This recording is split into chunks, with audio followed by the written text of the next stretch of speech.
a brand new pastor, quite young, was starting out in his ministry. And it's just a tradition when you start out, guess what? The first thing that you do is you start out in youth ministry. And he started out in little youth ministry, the children. And he was good. And he was up in front. And so what he was doing was sharing a story about giants and dragons and dwarfs.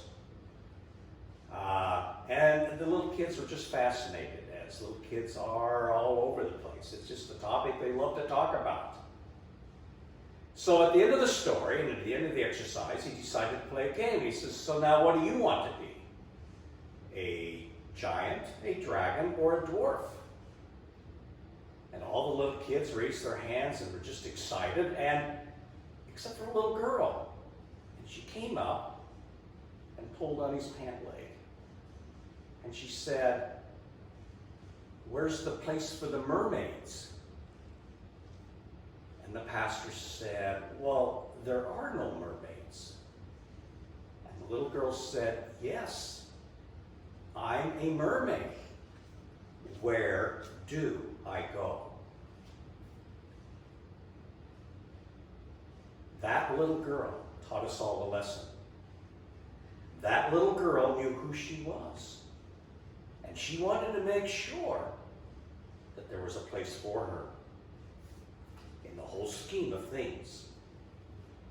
So the question is, where do mermaids stand? And how about those who are different, who really don't fit into our kind of sense of where they should, the pigeonholes? What I love about Trinity is that we say all are welcome. And I believe that's an ember that has been slowly kind of evolving, and it's going to soon burst into a flame. All are welcome. We're all different. But there is a place for all of us, for that diversity. Those special places that God has created us to be. And that will ignite into this wonderful fire, the fire of welcoming.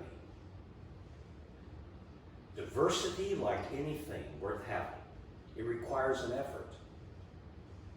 It's more than just talk. It's doing.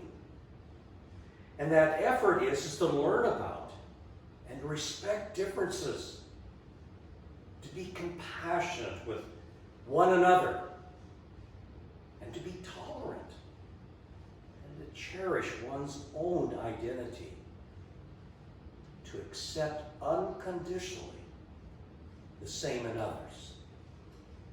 That's the potential of Trinity.